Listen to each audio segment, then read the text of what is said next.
Hello friends, very very good afternoon. कैसे हो? Hope करता हूँ आप सब लोग अच्छे ही होंगे। So friends, GK topic wise and GK practice set की क्लास में आप सभी लोगों का बहुत बहुत स्वागत है। फ्रेंड्स, अब जो आपकी क्लासेस होंगी, चाहे वो हिंदी की हों, चाहे वो आपकी जीके जेस की हों, इन क्लासेस से आपको एग्जाम में क्वेश्चंस देखने को मिलेंगे।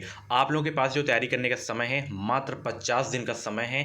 तो ज़बरदस्त तरीके से आप लोग अपनी तैयारी अब शुरू कर दें। ओके, सरकारी सीट लेना है 10,000 सीट में एक सीट अगर आपको पक्की करनी है तो आप लोग हमारे चैनल को सब्सक्राइब करके बेल आइकन को ऑल पे प्रेस कर लीजिएगा, ताकि कोई भी बीएड एंट्रेंस एग्जाम की अपडेट है वो अपडेट आपको सबसे पहले हमारे चैनल के माध्यम से ही देखने को मिल सके। और आज से क्लासेस थोड़ा बड़ी हो सकती हैं, क्योंकि इसमें जो प्रैक्टिस सेट की क्लास होती थी अभी तक, और उसी में स्टार्टिंग में अब मैं जो स्टैटिक जीके के क्वेश्चंस होते हैं, जो महत्वपूर्ण टॉपिक्स होते हैं, उनको मैं करवाऊंगा स्टार्टिंग में। तो पूरी क्लासेस को आप लोग जरूर देखिएगा। और भी क्लासेस हो गई हैं जीके टॉपिक वाइज की, तो जीके टॉपिक वाइज के नाम से एक प्लेलिस्ट होगी, उसमें आपको सारी की सारी क्लासेस देखने को मिल जाएंगी। तो चलिए वीडियो को स्टार्ट करते हैं। यहाँ पे डेली क्लासेस का टाइमिंग आप सभी लोग देख सकते हैं, और ये देख सकते हैं बीएड प्रवेश परीक्षा का रामबाण नोट्स है हमारा। 527 पेज की ये निचोड़ नोट्स है, पीडीएफ है। मात्र 149 रुपये में आपको मिल रहा है। ऐसा कंटेंट इतने कम पैसों में आपको नहीं मिलेगा। तो सरकारी सीट लेना है तो ये क्रैश कोर्स आप लोग जरूर से जरूर परचेज करिएगा। लगभग 1,500 बच्चे इस बार भी परचेज कर चुके हैं ये क्रैश कोर्स को। तो वीडियो के डिस्क्रिप्शन बॉक्स में लिंक दे दी हूँ, आप लोग परचेज कर सकते हैं। इसमें आपको Hindi, GK, reasoning, subject ability के टॉपिक वाइज 5,000 से ज़्यादा आपको क्वेश्चन देखने को मिल जाएंगे। सारे के सारे टॉपिक वाइज क्वेश्चन होंगे। ये सभी वर्गों के लिए है। इसमें आपको मिल रहे हैं 10 ईयर के प्रीवियस ईयर क्वेश्चन। तो वीडियो के डिस्क्रिप्शन बॉक्स में लिंक है, फटाफट परचेज कर लीजिएगा। ऐसा कंटेंट आपको ढूंढने में कहीं नहीं मिलेगा। मोटी बुक पढ़ने से बढ़िया है कि शॉर्ट नोट्स पढ़िए, शॉर्ट नोट्स, ठीक है। जो महत्वपूर्ण पुस्तकें हैं उनसे जो है पूरा मतलब निचोड़ कर इसको जो है बनाया गया है। तो वीडियो को डिस्क्रिप्शन बॉक्स में लिंक दे दी हूँ, आप लोग इसे परचेज कर सकते हैं। पिछली बार 2022 के एंट्रेंस एग्जाम में बहुत सारे छात्र छात्रा इस क्रैश कोर्स से अपने तैयारी किए थे, और इस बार तो बहुत ही अपडेट किया गया है। बहुत ही ज़बरदस्त तरीके के क्वेश्चन इसमें लगाए गए हैं जो एग्जाम में बहुत ही ज़्यादा पूछे जाते हैं। तो फटाफट वीडियो को डिस्क्रिप्शन बॉक्स में लिंक है, परचेज कर लीजिएगा। और अगर आप लोग इस स्टडी प्लान वाली वीडियो को नहीं देखे हैं तो जाके देखिएगा, कल शाम को ये वीडियो आई है, ठीक है। चलिए, और आज सुबह वाली वीडियो अगर आप लोग नहीं देखें तो जाके ज़रूर देखिएगा। चलिए, आज छोटा सा टॉपिक है प्रमुख संगीत के साधक। देखिए, अभी मैं 50 ऑब्जेक्टिव क्वेश्चन भी सॉल्व करवाऊंगा, ठीक है। इनमें जैसे कुछ नाम यहाँ पे दिए गए हैं, जैसे सबको नोट नहीं करना है। जैसे यहाँ पे पंडित रविशंकर, बहुत एग्जाम में पूछा जाता है, इनसे प्रश्न आते हैं। तो जितने भी मैं टॉपिक्स करवाऊँ, इन सभी टॉपिक्स को आपको जो है नोट करना है, ठीक है। एक विश्वास के साथ आप लोग हमारे चैनल से जुड़े रहें। इस चैनल से मैं बार बार कहता हूँ कि निश्चित ही आपको मदद मिलेगी। अच्छे अंक लाना है इस बार, और इस बार भी भाई कंपटीशन रहने वाला है। अगर आपको नहीं पता है कि कुल कितने फॉर्म भर गए हैं तो फटाफट वीडियो को देखिए जाके। सुबह वाली वीडियो को जितना मैं बोला था उतना ही फॉर्म भर गया है, और थोड़ा डेट भी बढ़ा दी गई है। डेट वगैरह नहीं पता है तो आप लोग जाके सुबह वाली वीडियो को जरूर देखिएगा, ठीक है। चलिए देखिए, जैसे यहाँ पे पंडित रविशंकर है तो इनका संबंध मतलब किससे है? तो सितार से, यानी कि सितारवाद के रूप में कौन जाने जाते हैं? पंडित रविशंकर जाने जाते हैं। और इसमें कुछ और नाम है, जैसे यहाँ पे विलायत खान, इनका नाम नोट कर लीजिएगा। बस 2 ही नाम नोट करिए, इसमें ज़्यादा नोट नहीं करना है आपको। विलायत खान एंड पंडित रविशंकर का संबंध सितारवाद से है, ठीक है। चलिए, सितारवाद के रूप में जाने जाते हैं। उसके बाद शहनाई बिस्मिल्लाह खान याद रखना है, केवल यही नाम, ठीक है। शहनाई से संबंध किसका है? बिस्मिल्लाह खान का। उसके बाद बांसुरी वादक के रूप में जाने जाते हैं Pandit Hariprasad Chaurasia. Very very most important question आपके एग्जाम के लिए। इन क्लासेस से आपके एग्जाम में छपेगा प्रश्न, ठीक है। चलिए, अब यहाँ पे तबला, इसमें जाकिर हुसैन आपको नोट कर लेना, ठीक है। जाकिर हुसैन का संबंध तबला से है, ठीक है। वेरी वेरी इंपॉर्टेंट क्वेश्चन आपके एग्जाम के लिए। चलिए, शब्द नहीं नोट करना है। अमजद अली खान, ये शरोद से संबंध है इनका, ठीक है, शरोद से। चलिए आगे चलते हैं। मुकेश शर्मा भी नोट कर लीजिएगा। चलिए, अब यहाँ पे संतूर वादक के रूप में जाने जाते हैं Shiv Kumar Sharma. Very very most important question है। भजन सोपारी भी नोट कर लीजिएगा, ठीक है।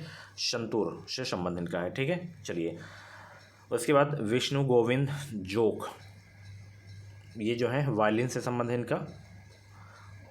चलिए, अब यहाँ पे कुछ भारत के जैसे पड़ोसी देश हैं, जैसे यहाँ पे बांग्लादेश हो गया, तो इनको नोट जरूर से जरूर कर लेना है। जैसे बांग्लादेश की राजधानी क्या है, ढाका है, और यहाँ की मुद्रा का नाम है टका, एंड यहाँ की संसद का नाम है जातीय संसद, एंड भाषा यहाँ की है बंगाली। तो जैसे इसमें लिखा गया है सेम टू सेम आपको लिख लेना है, ठीक है। अलग से आपको नोट्स बनाना है। मैं कल स्टडी प्लान की वीडियो में भी यही बात बोला था कि आप लोगों को नोट्स बनाना है हर हाल में, ताकि एग्जाम जब आपका जो है नज़दीक आ जाए बिल्कुल, वो नोट्स आपके काम आए, ठीक है। चलिए, उसके बाद पाकिस्तान की राजधानी क्या है, इस्लामाबाद है, एंड पाकिस्तान की जो है मुद्रा है पाकिस्तानी रुपया, एंड संसद वहाँ की है नेशनल असेंबली, एंड वहाँ की भाषा क्या है, उर्दू है, ठीक है। ऐसे आपको नोट करना है। वीडियो को रोक के भी आप लोग जो है नोट कर सकते हैं। नेपाल की राजधानी क्या है, काठमांडू है, एंड यहाँ की मुद्रा क्या है, नेपाली रुपया है, एंड यहाँ की संसद का नाम क्या है, राष्ट्रीय पंचायत है, एंड यहाँ की भाषा है नेपाली। तो ये कतई जहर वाले प्रश्न है, सीधे एग्जाम में छापेंगे, तो पूरी क्लास आप लोग जाके जरूर देखिएगा, ठीक है। चलिए, अफगानिस्तान जैसे नया देश आपका आ गया है, तो अफगानिस्तान की राजधानी क्या है, काबुल है, एंड यहाँ की मुद्रा है अफगानी, एंड यहाँ की संसद क्या है, सोरा, एंड यहाँ की भाषा क्या है, पश्तो दारी, ठीक है। अफगानी रुपया भी बोल सकते हैं, ठीक है। चलिए, जैसे भूटान नया देश आपका आ गया, भूटान की राजधानी क्या है, थिम्पू है, एंड यहाँ की मुद्रा क्या है, गुलट्रम हो गया, एंड यहाँ की संसद का नाम क्या है, पार्लियामेंट, एंड यहाँ की भाषा क्या है, जोंखा। क्या हो जाएगा, जोंखा, ठीक है। थोड़ा स्पीड में पढ़ा रहा हूँ, केवल आपको नोट करना है इसको, ठीक है, समझने की कोई चीज़ नहीं है। चलिए, म्यांमार की राजधानी है नेपिताओ, एंड यहाँ की मुद्रा है क्यात, संसद यहाँ पे पीयूथी हटाओ हुताओ है, भाषा है यहाँ की बर्मीज, ठीक है। चलिए, श्रीलंका जयवर्धने कोटे राजधानी हो गई, श्रीलंकाई रुपया इसके जो है मुद्रा हो गया, संसद यहाँ की पार्लियामेंट है, एंड भाषा यहाँ की सिंगली तमिल भी है, ठीक है। अगला मालदीव आ गया, मालदीव की राजधानी है माले, एंड यहाँ की मुद्रा है मालदीवियन रूपी, संसद यहाँ की मजलिस है, इंपॉर्टेंट क्वेश्चन है, भाषा यहाँ की दिहेवी है।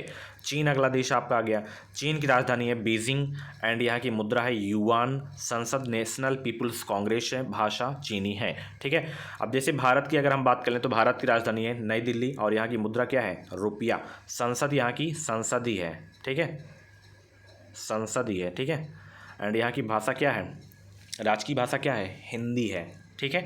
चलिए, और जितने भी लोग क्लास को देख रहे हो सभी लोग वीडियो को लाइक करके शेयर कर दो। इस चैनल से मैं बार बार कहता हूं कि आपको निश्चित ही मदद मिलेगी। इस बार सरकारी सीट लेना है कम पैसों में, अगर आपको बीएड करना है, तो एजुकेशन विद साहिल आपकी बहुत ही हेल्प करेगा, ठीक है। हमने पिछली बार बहुत ही अच्छा रिजल्ट दिया है, तो आप लोग एक विश्वास के साथ हमारे चैनल से जुड़े रहें। इस चैनल से आपको निश्चित ही मदद मिलेगी। बीएड एंट्रेंस एग्जाम की पल पल की लेटेस्ट ऑथेंटिक अपडेट आपको मिलती रहेगी, और फटाफट वीडियो को लाइक ज़रूर कर देंगे, ताकि मैं मोटिवेट हूँ और भी ज़बरदस्त क्लासेस मैं आप लोगों के लिए लाता रहूँ ऐसे ही, ठीक है। तो फटाफट वीडियो को लाइक कर दो जितने भी लोग क्लास को देख रहे हो। चलिए, पहला प्रश्न है 50 अब ऑब्जेक्टिव क्वेश्चन सॉल्व करेंगे, और इसमें आज बहुत ही ज़बरदस्त क्लास होने वाली है ये जीके जीएस की, और 50 क्वेश्चन में बहुत ही ज़बरदस्त नेक्स्ट लेवल के क्वेश्चन इस क्लास में देखने को मिलेंगे।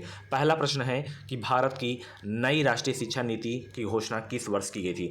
सीधे एग्जाम में छपेगा। जैसे जो ऑब्जेक्टिव क्वेश्चन में सॉल्व करा रहा हूं, इन 50 प्रश्न में से सबको नहीं नोट करना है। जो स्टार लगा दूं, जो प्रश्न में स्टार लगा दूं, उन प्रश्न को आपको नोट करना है। जैसे इस प्रश्न में स्टार लगा दिया कि भारत की नई राष्ट्रीय शिक्षा नीति की घोषणा किस वर्ष की गई थी, इसके सामने लिख लेना है 1986। ऐसे नोट करना है आपको, ठीक है। कॉपी में जितना मतलब शॉर्ट तरीके से आप लोग लिख सकें उस तरीके से आप लोग लिखिएगा। ये नहीं कि पूरा ऑप्शन लिख लीजिए, ऐसा नहीं लिखना है। किताब फुल नहीं करना है। ऐसा कंटेंट लिखिए, ऐसा प्रश्न लिखिए कि समझ में आ जाए बस आपको, ठीक है। नोट्स अपने तरीके से हमेशा बनाई जाती है, ठीक है, किसी को देख कर नहीं बनाई जाती है। जिस तरीके से आप लोग बना सकते हैं, जिस तरीके से आप लोग देख कर उसे समझ सकते हैं, उसे देख कर आप लोग याद कर सकते हैं, सेम टू सेम आपको उसी तरह बताना है, लिखना है, ठीक है। ये नहीं कि मैं जैसे बताता हूँ वैसे ही आप लोग लिख लीजिए। जिस तरीके से आप लोगों को समझ में आए उस तरीके से आप लोग नोट्स बनाइए, बट कम समय में आप लोग उसे रिवीजन कर सकें उस तरीके से नोट्स आप लोग बनाइएगा, ठीक है। चलिए, अगला प्रश्न है, निम्नलिखित में से कौन सा संविधान संशोधन यह कहता है कि ग्राम पंचायत में 1/3 सीटें महिलाओं के लिए आरक्षित होनी चाहिए। कतई जहर वाला प्रश्न है, स्टार लगा के नोट कर लीजिएगा।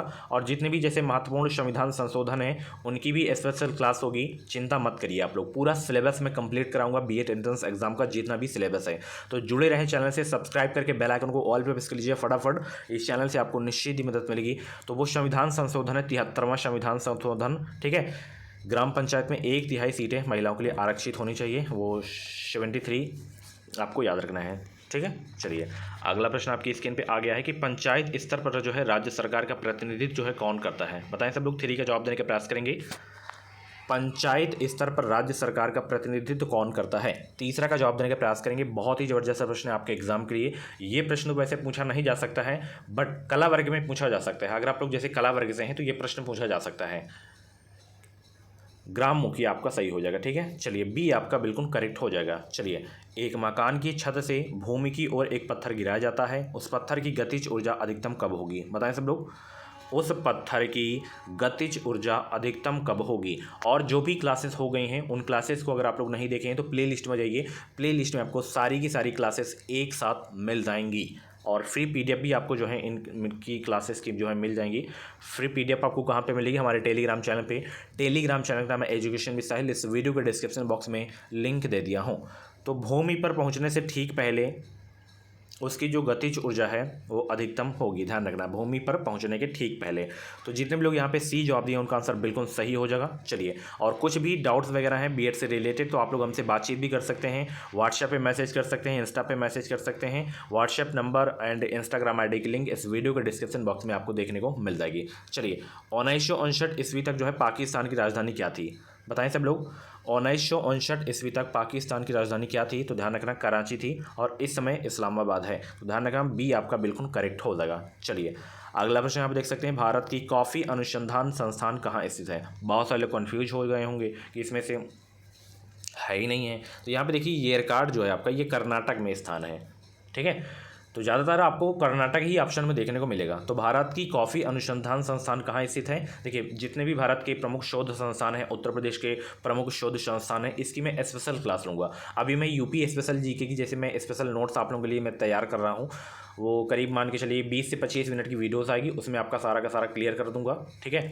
मतलब ऑब्जेक्टिव क्वेश्चन भी सॉल्व करवा दूंगा बाद में। अभी सब्जेक्टिव क्लास होगी आपकी यूपी स्पेशल जीके, कम से कम 4 से प्रश्न आपको देखने को मिलेंगे, 4 से 5 प्रश्न आपको देखने को मिलेंगे यूपी जीके के, ठीक है। तो ईयर कार्ड आपका हो जाएगा। देखिए यहाँ पे कोयटम्बूर से एक प्रश्न याद आया, जैसे उत्तर भारत का मैनचेस्टर किसे कहा जाता है?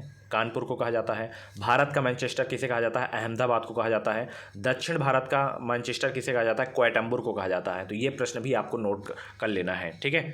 दक्षिण भारत का मैनचेस्टर कोयटम्बूर को, भारत का मैनचेस्टर अहमदाबाद को, उत्तर भारत का मैनचेस्टर कानपुर को कहा जाता है। तो फटाफट वीडियो को लाइक करो यार, प्लीज़ वीडियो को लाइक करो। चलिए, अगला प्रश्न, किस कारण से स्टोन कैंसर होता है? बताएं सब लोग, स्टोन कैंसर किससे होता है, किस कारण से होता है? 7 का जवाब देने का प्रयास करेंगे। वीडियो को लाइक करो यार, इतनी मेहनत मैं आप लोगों के लिए करता हूँ दिन रात। वीडियो को लाइक करना तो बनता है ना, उड़ा दो इस क्लास को ताकि और सारे लोगों के पास ये क्लास पहुँच सके, उनको भी हेल्प मिल सके। तो बस गर्दा काटो आप लोग, इस बार सरकारी सीट लेके जाओ हमारे चैनल से पढ़कर। किस कारण से स्टोन कैंसर होता है? तो ध्यान रखना डियर, अम्ल वर्षा से आपका जो है स्टोन कैंसर होता है। 7 का जितने लोग ए जवाब दिए उनका आंसर बिल्कुल सही हो जाएगा। चलिए, और आज की क्लास डियर कैसी लगी? अभी तो क्लास पूरी बाकी है, लास्ट में आप लोग कमेंट बॉक्स में अपना जो है फीडबैक जरूर से जरूर देके जाइएगा आप लोग, ठीक है।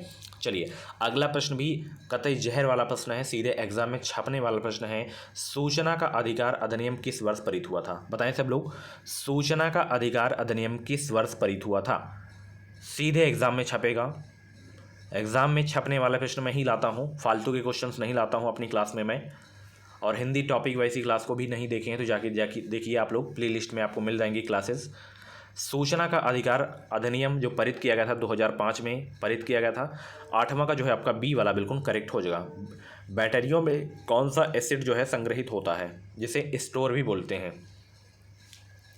बताएं सब लोग, बैटरियों में जो है कौन सा एसिड संग्रहित होता है? Sulphuric acid, nitric acid, acetic acid या हाइड्रोक्लोरिक एसिड? ये इंपॉर्टेंट क्वेश्चन है, नोट कर लीजिएगा आप लोग, ठीक है।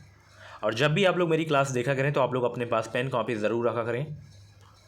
आप लोगों ने फॉर्म भर दिया, क्योंकि अभी लेट फीस का जो डेट है वो 10 मार्च है और विदाउट लेट फीस की भी डेट बढ़ा दी गई है, कुछ दिन मौका दे दिया गया है। तो सुबह वाली वीडियो जाके देखिएगा, आपको जानकारी मिल जाएगी।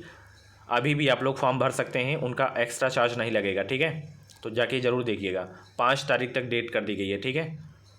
आज और कल और मौका है 2 दिन, बिना लेट फ़ीस के भी आप लोग फॉर्म भर सकते हैं। जो फ़ीस थी जैसे 1400 रुपये जनरल ओबीसी ईडब्ल्यूएस की थी, 700 रुपये जो है SC ST की थी, तो वही आप लोग भी भर सकते हैं, वही फ़ीस पे अभी भी आप लोग 6 से 10 लेट फ़ीस लगेगा आपका। तो बैटरियों में जो है कौन सा भाई पाया जाता है एसिड, सल्फ्यूरिक एसिड पाया जाता है। सीधे एग्जाम में छपेगा 9 का ए आपका बिल्कुल करेक्ट हो जाएगा। फूल गोभी के पौधों का उपयोगी भाग कौन सा होता है, बताएं सब लोग। फूल गोभी के पौधों का जो है उपयोगी भाग कौन सा होता है, यानी कि कौन सा भाग हम उपयोग करते हैं, खाने में लेते हैं, तो ध्यान रखना ताज़ा पुष्प समूह जो है हम लेते हैं। ठीक है, चलिए 10 का जो है आपका सी वाला बिल्कुल करेक्ट हो जाएगा। इंपॉर्टेंट क्वेश्चन है आपके एग्जाम के लिए। चलिए, कनिष्क कब राज्य सिंहासन पर आरूढ़ हुए थे, सब लोग आंसर करेंगे। 11 का राइट आंसर क्या हो जाएगा, कनिष्क कब राज्य सिंहासन पर आरूढ़ हुए थे,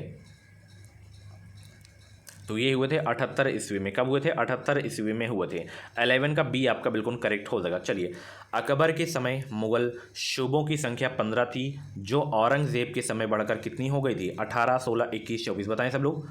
औरंगजेब के समय बढ़कर कितनी हो गई थी, जो अकबर के समय मुगल सूबों यानी कि प्रांतों की संख्या 15 थी, तो अकबर के समय बढ़कर कितनी हो गई थी। 12 का जवाब देने का प्रयास करेंगे, तो ध्यान रखना अकबर के समय जो प्रांतों की संख्या हो गई थी वो कितनी हो गई थी, 21 हो गई थी। ठीक है, 11 का जो है आपका 12 का जो है आपका सी वाला बिल्कुल करेक्ट हो जाएगा। चलिए, वीडियो को लाइक करो यार, लाइक नहीं करो आप लोग, फटाफट वीडियो को लाइक करो, दबा के लाइक किया करो, ताकि मैं ऐसे ही ज़बरदस्त क्लासेस में आप लोगों के लिए डेली लाता रहूँ। चलिए, अंतिम रूप से जजिया कर समाप्त करने वाला मुगल बादशाह था कौन। राइट आंसर छापेंगे सभी लोग कमेंट बॉक्स में, और 50 में से जितने भी प्रश्न आपके सही हों कमेंट बॉक्स में अपना नाम स्कोर जरूर से जरूर बता के जाया करें। अंतिम रूप से जजिया कर समाप्त करने वाला मुगल बादशाह कौन था। देखिए, एक सूचना और है, जैसे जो लोग 2022 का एंट्रेंस एग्ज़ाम दिए थे, काउंसलिंग कराए थे, उनको कॉलेज नहीं अलॉट हुआ था, तो अब उनकी जो है काउंसलिंग फ़ीस आने लगी है। बहुत सारे छात्रों की आ गई है, तो वेट करिए, आपका भी आ जाएगा, पैसा इसी मार्च में आ जाएगा। ठीक है, तो अंतिम रूप से जजिया कर समाप्त करने वाला जो मुगल बादशाह था कौन था भाई। 13 का जवाब दें, वो था मोहम्मद शाह रंगीला। 13 का डी आपका बिल्कुल करेक्ट हो जाएगा। चलिए, कौन सा राज्य योजना बोर्ड के अध्यक्ष के रूप में कार्य करता है, बताएं सब लोग। कौन सा राज्य योजना बोर्ड के अध्यक्ष के रूप में कार्य करता है, 14 का जवाब देने का प्रयास करेंगे। कतई जहर वाला प्रश्न है, कौन सा राज्य योजना बोर्ड के अध्यक्ष के रूप में कार्य करता है, तो वो है आपका मुख्यमंत्री। ठीक है, 15 का जो है आपका बी वाला बिल्कुल करेक्ट हो जाएगा। चलिए, मछली का एयर ब्लैडर, जिसे वायु आशय के नाम से जाना जाता है, ये किस रूप में कार्य करता है, ये आपको बताना है। कतई जहर वाला प्रश्न है, इंपॉर्टेंट प्रश्न है, स्टार लगा के नोट भी कर सकते हैं। तो देखिए, जो एयर ब्लैडर होता है ये सहायक श्वसन अंग और द्रव स्थितिक अंग होता है इनका, मछलियों का। ठीक है, तो ध्यान रखना 15 का सी आपका बिल्कुल करेक्ट हो जाएगा। चलिए, अगला प्रश्न है, बहुत ही जबरदस्त है। श्री अरविंद को किस मामले में गिरफ्तार किया गया था, बताएं सब लोग। श्री अरविंद को किस मामले में गिरफ्तार किया गया था, अलीपुर बम मामला, या कोल्हापुर बम मामला, लाहौर षड्यंत्र मामला, काकोरी मामला। श्री अरविंद को किस मामले में गिरफ्तार किया गया था, तो इनको गिरफ्तार किया गया था अलीपुर बम मामले के बारे में। ठीक है, 16 का ए आपका बिल्कुल करेक्ट हो जाएगा। चलिए, किसने अकबर को जिल ए इलाही यानी कि खुदा की परछाई एवं फर्र ए इजदी खुदा से निकलने वाली रोशनी कहा था, ये आपको बताना है। बताएं सब लोग, किसने कहा था अकबर को, तो ये कहा गया था अबुल फजल के द्वारा। ठीक है, चलिए, 17 का ए आपका बिल्कुल करेक्ट हो जाएगा। निम्नलिखित में से कौन से सार्वजनिक उपक्रमों को महारत्न का दर्जा नहीं दिया गया है, बताएं सब लोग। निम्नलिखित में से कौन से सार्वजनिक उपक्रमों को महारत्न का दर्जा नहीं दिया गया है, भेल को नहीं दिया गया है। और आप लोगों से प्रश्न है, इस समय भारत में महारत्न कंपनियां कितनी हैं, सभी लोग कमेंट बॉक्स में छापेंगे, और नई कौन सी है, क्योंकि ये प्रश्न मैं करंट अफेयर की क्लास में करवा चुका हूँ। 6 क्लासेस हो गई हैं करंट अफेयर की। उन क्लासेस को अगर आप लोग नहीं देखे हैं तो प्ले लिस्ट में जाएँ, करंट अफेयर की स्पेशल प्ले लिस्ट में बना दिया हूँ। उन क्लासेस में आपको जो है ये सारे के सारे क्वेश्चन देखने को मिल जाएंगे। और करंट अफेयर के लिए कुछ भी आपको परचेज नहीं करना है, क्योंकि हमारे क्रैश कोर्स में करंट अफेयर के क्वेश्चंस नहीं हैं, ये हम क्लासेस में जो है पूरा करवा देंगे। अगर हमारी सारी क्लासेस देखते हैं तो इससे बाहर क्वेश्चन नहीं आएगा, ये हमारी गारंटी है। ठीक है, चलिए, अगला प्रश्न है, सुभाष चंद्र बोस ने भारतीय राष्ट्रीय कांग्रेस से निकलने के बाद किस पार्टी की स्थापना की थी, सीधे एग्जाम में छपेगा ये प्रश्न, स्टार लगा के नोट कर लीजिएगा। 19 का जवाब देने का प्रयास करेंगे। सुभाष चंद्र बोस ने भारतीय राष्ट्रीय कांग्रेस से निकलने के बाद जो है फॉरवर्ड ब्लॉक पार्टी की स्थापना किए थे। 19 का सी आपका बिल्कुल करेक्ट होगा, सी वाला। ठीक है, सीधे एग्जाम में छपेगा, नोट कर जरूर से जरूर कर लीजिएगा। चलिए, जो चित्रकला के शत्रु हैं मैं उनका शत्रु हूँ, किस मुगल बादशाह ने कहा, बताएं सब लोग। जो चित्रकला के शत्रु हैं मैं उनका शत्रु हूँ, किस मुगल बादशाह ने कहा था, तो इसको जो है कहा गया था जहांगीर के द्वारा। ठीक है, चलिए 20 का बी आपका बिल्कुल करेक्ट हो जाएगा। अगला प्रश्न, WTO यानी कि वर्ल्ड ट्रेड ऑर्गेनाइजेशन जो है किस वर्ष में अस्तित्व में आया था, ये आपको बताना है। WTO किस वर्ष में अस्तित्व में आया था, बताएं सब लोग। अंतर्राष्ट्रीय संगठन की भी क्लास हुई है, तो उस क्लास को अगर आप लोग नहीं देखें तो जाके ज़रूर देखेगा। जितनी भी टॉपिक वैसी क्लासेस हैं, एक भी क्लासेस आपको नहीं छोड़ना है। ऐसे ही 2-2 टॉपिक्स में करवाता हूँ हर अपनी क्लास में। तो जीके टॉपिक वैसी क्लास के नाम से प्ले लिस्ट होगी, इसमें आपको ये सारी क्लासेस देखने को मिलेंगी। तो WTO की जो है अस्तित्व में आया था 1995 में। इसका मुख्यालय आपको याद रखना है जेनेवा में है। एंड WHO यानी कि वर्ल्ड हेल्थ ऑर्गेनाइजेशन का भी मुख्यालय आपका जेनेवा में है। ठीक है, आप लोग बताइए WHO की स्थापना कब हुई, सभी लोग कमेंट बॉक्स में छापेंगे। चलिए, किसे ब्लू प्लैनेट कहा जाता है, बताएं सब लोग। किसे जो है ब्लू प्लैनेट कहा जाता है, 22 को जवाब दें सब लोग। ब्लू प्लैनेट किसे कहा जाता है, पृथ्वी को कहा जाता है। ठीक है, बी आपका बिल्कुल करेक्ट हो जाएगा। ठीक है, और एक प्रश्न, नया प्रश्न बता रहा हूँ आप लोगों से, पहले मैं पूछ रहा हूँ, सभी लोग छापेंगे कि किस ग्रह के सर्वाधिक उपग्रह हैं, किस ग्रह के सर्वाधिक उपग्रह हैं। शनि सभी लोग देंगे ना, तो भैया चेंज हो गया। इसीलिए कहता हूँ एजुकेशन विद साहिल से जुड़े रहें, हमेशा अपडेट आपको मिलती रहेंगी। ठीक है, तो इस अब जो हैं बृहस्पति के सर्वाधिक उपग्रह हो गए हैं, ध्यान रखना, बृहस्पति ग्रह के सर्वाधिक उपग्रह हो गए हैं। ठीक है, चलिए भाई, किस प्रदेश में ब्रिटिश के विरुद्ध जो है बिरसा मुंडा का संचलन रहा था, बताएं सब लोग। किस प्रदेश में ब्रिटिश के विरुद्ध बिरसा मुंडा का संचलन रहा था।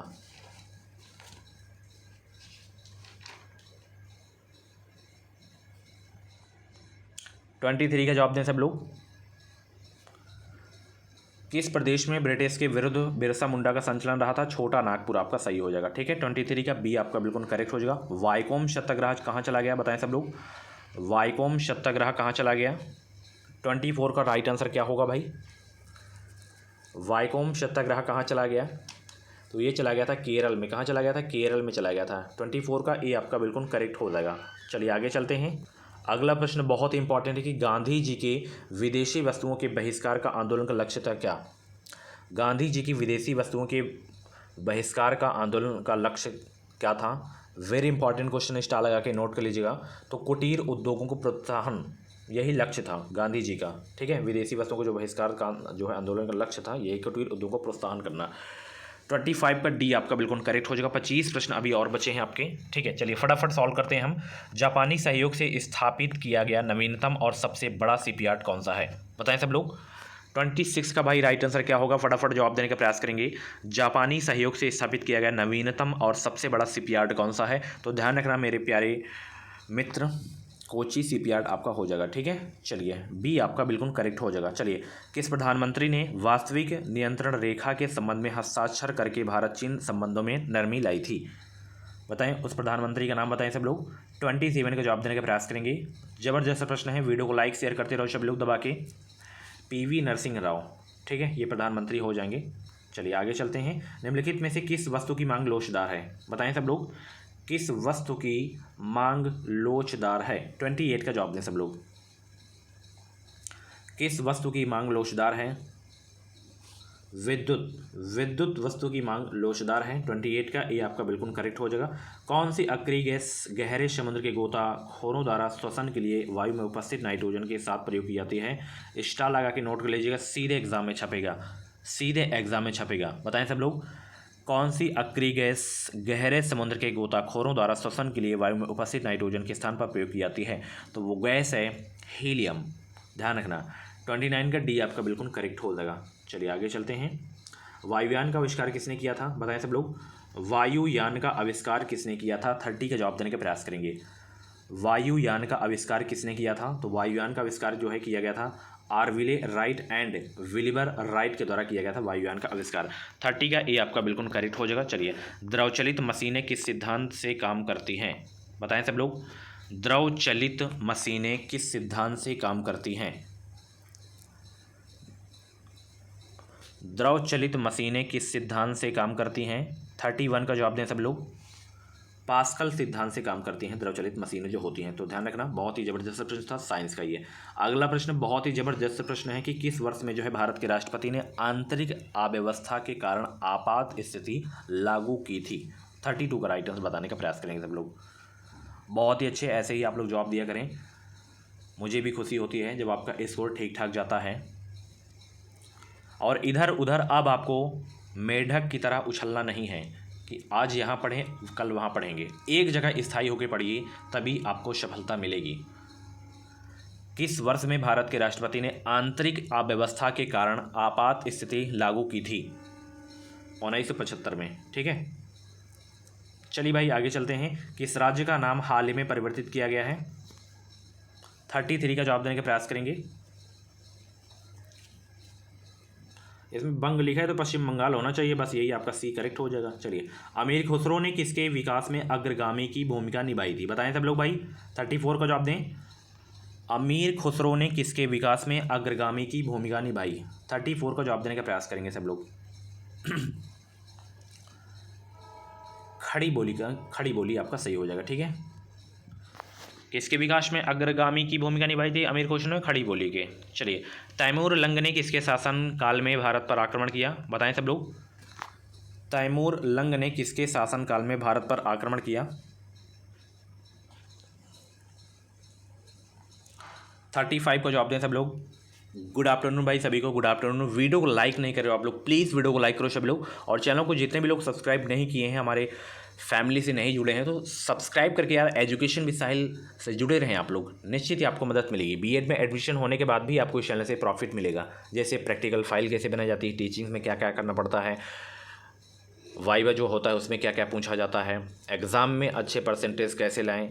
ठीक है, तो नसरुद्दीन महमूद तुगलक आपका राइट आंसर हो जाएगा। ठीक है, इनके शासनकाल में ही भारत पर आक्रमण किए थे तैमूर लंग ने।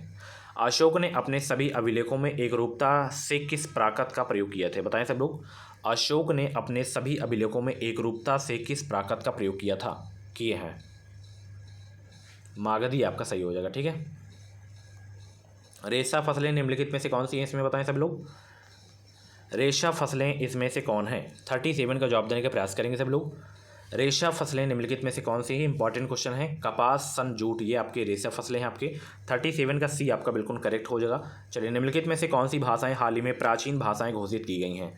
वो कौन सी भाषाएं हैं जिसे प्राचीन भाषाएं घोषित की गई हैं?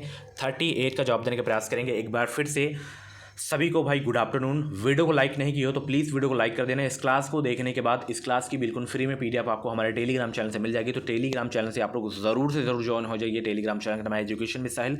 इस वीडियो के डिस्क्रिप्शन बॉक्स में लिंक मिल जाएगी। तो कन्नड़ और तेलुगु ये जो हैं प्राचीन भाषाएं घोषित की गई हैं, तो ये आपका बिल्कुल करेक्ट हो जाएगा। चलिए, सबसे बड़ा बैंक कौन सा है? बच्चों वाला प्रश्न आपके स्क्रीन पे आ गया है। आरबीआई है। ठीक है, सबसे बड़ा बैंक। बैंकों का बैंक के नाम से भी जाना जाता है, केंद्रीय बैंक के नाम से भी जाना जाता है आरबीआई बैंक। सबसे अधिक डाकघर किस देश में है? तो ये आपका जो है भारत में ही है, अपने देश में। ठीक है, चलिए, उर्दू किस भाषा का शब्द है? छपेगा एग्जाम में, ये हिंदी में भी पूछा जा सकता है ये प्रश्न। तो उर्दू किस भाषा का शब्द है? बताएं सब लोग। फारसी भाषा का शब्द है, या संस्कृत भाषा का शब्द है, या तुर्की भाषा का शब्द है, या अरबी भाषा का शब्द है? स्टार लगा के नोट जरूर करिएगा। उर्दू जो है किस भाषा का शब्द है? तो तुर्की भाषा का शब्द है। 41 का ये आपका बिल्कुल करेक्ट हो जाएगा। अवमूल्यन शब्द का अर्थ क्या है? कतई जहर वाला प्रश्न है, स्टार लगा के नोट करिएगा।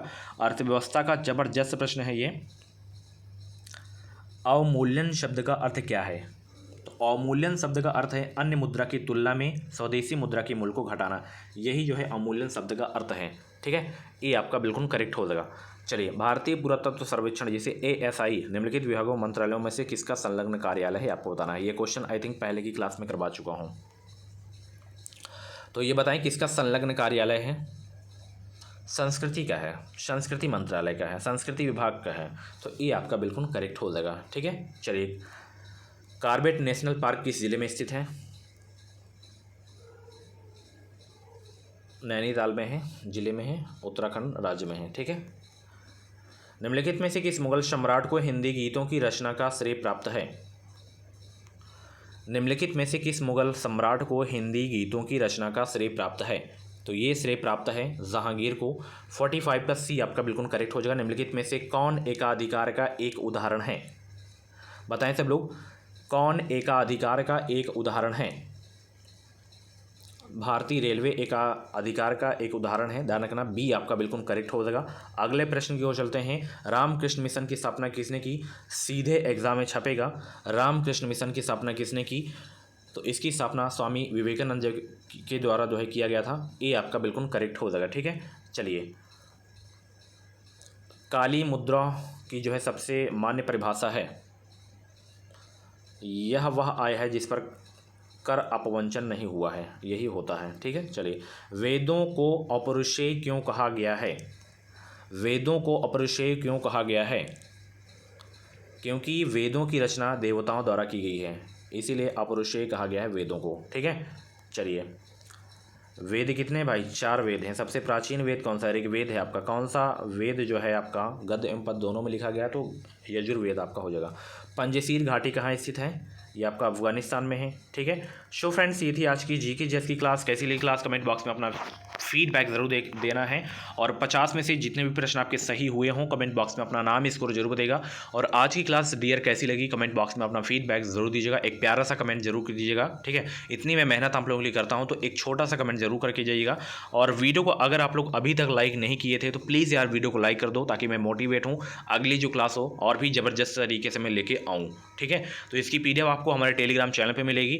तो आज की क्लास के बारे में अपना फीडबैक ज़रूर दीजिएगा और चैनल को सब्सक्राइब करके बेल आइकन को ऑल पे प्रेस कर लीजिएगा, ताकि कोई भी बीएड एंट्रेंस एग्जाम की अपडेट आए वो अपडेट आपको सबसे पहले हमारे चैनल के माध्यम से ही मिल सके। कुछ भी डाउट्स हैं तो इंस्टा पे आप लोग हमें मैसेज कर सकते हैं या व्हाट्सएप पे भी आप लोग हमें मैसेज कर सकते हैं। और क्रैश कोर्स जरूर से जरूर आप लोग परचेज कर लीजिएगा, रामबाण नोट्स है। तो चलिए मिलते हैं शाम वाली क्लास में। Thank you so much.